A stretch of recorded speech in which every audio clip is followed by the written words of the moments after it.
listen, we need to talk. Hey everyone, this is Ivy, and I am coming to you on day 5 of our group 10-day fast. And I took a day off yesterday. I just really felt like meditating when I had a chance to actually make a video, so I'm just gonna honor that. But we really need to talk about digestion today. And to be honest, this video is me just facing some of my fears and speaking about this publicly. I have no problem speaking to clients and people one-on-one about digestion and bowel movements and how often they go and things like that. But to say it like on the internet in front of everyone and talk about different ways to work with the digestion on that level, it's a little hush-hush because everybody's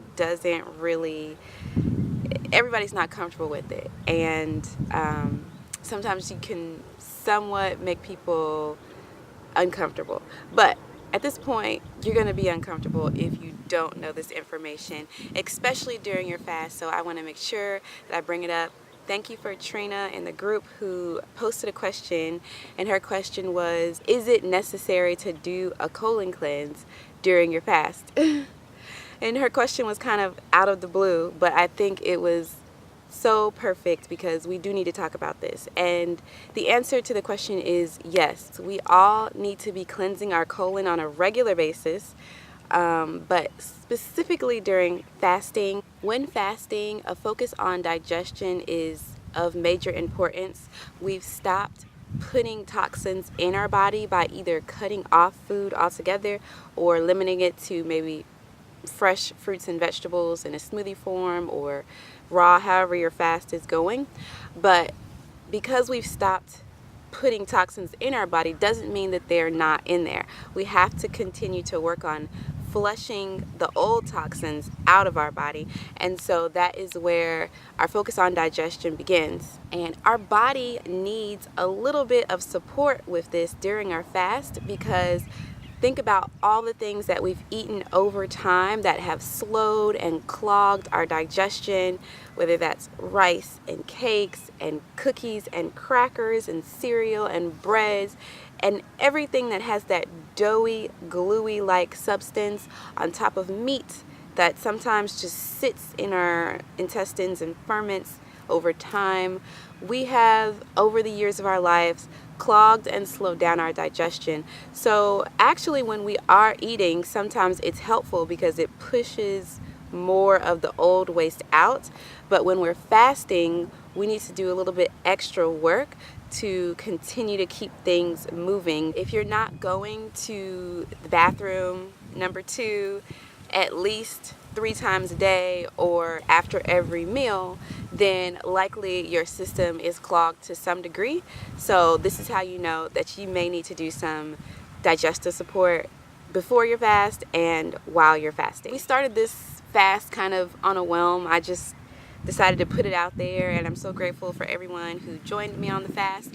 But had I had a little bit more time to kind of mentally prepare everyone beforehand, I would have let you know, hey, before you start your fast, now's a great time to do a colon cleanse of some sort. But starting your fast with a colon cleanse is actually optimal because you're going to be able to have a cleaner system to work with. And this is one of the reasons why I did tell you guys at the beginning of the fast, don't take the 2 days that we had to prepare before it. Don't take those days to binge eat and eat a bunch of junk food because you know you're getting ready to start your fast, because that is a terrible idea. It's just clogging up your system even more with foods you may not even eat on a regular basis, and now you have more to detox and get rid of than you did before. But when we are starting a fast and we stop eating or we reduce our eating and our intake, we can then assist the waste removal process in a few ways. Number 1 is by clearing your colon before your fast. You can do this in a variety of ways. You can do a store-bought colon cleanse from your local health food store.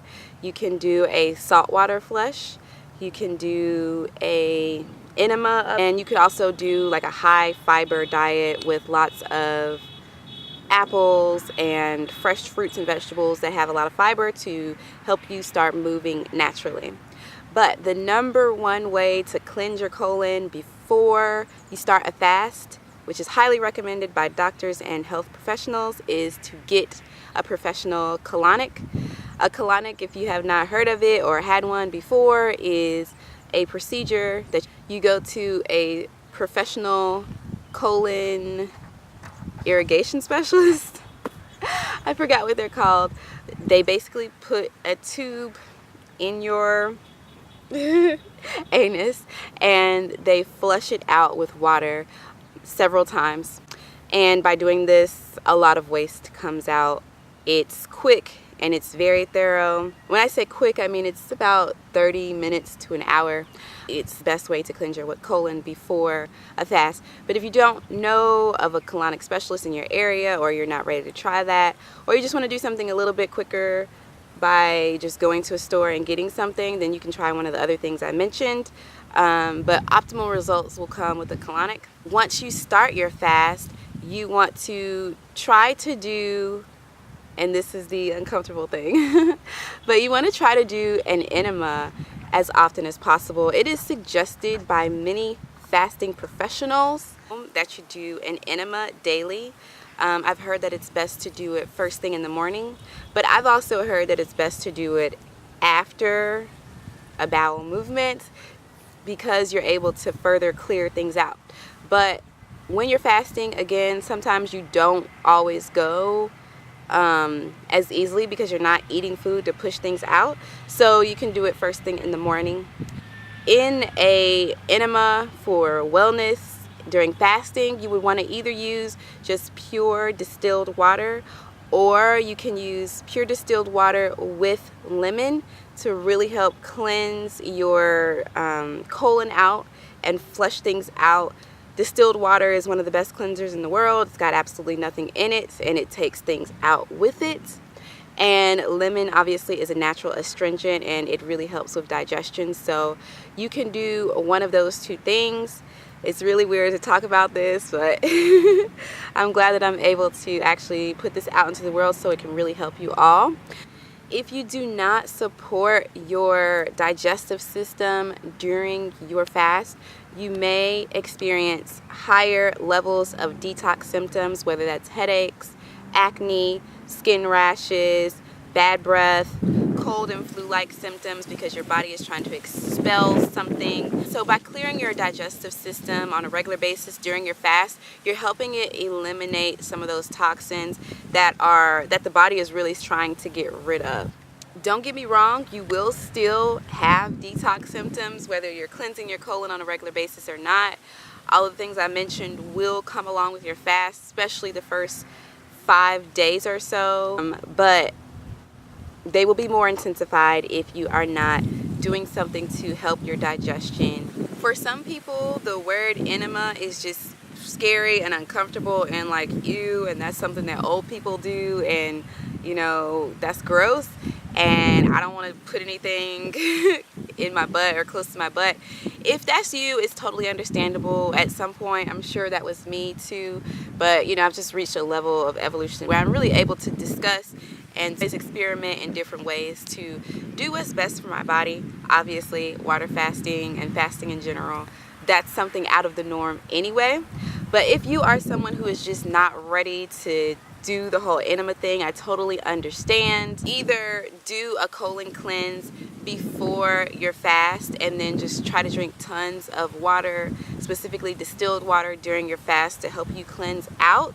Also, if you're not doing a water fast, you're doing a liquid fast, you may be able to go ahead and supplement during your fast with herbs, whether that's an herbal tea that has some type of bowel stimulant, or this is one of my favorite herbs for digestion, and it actually says digestion and colon cleanse on it, and it's called Triphala or Triphala, and I'll put a link to that in the description below.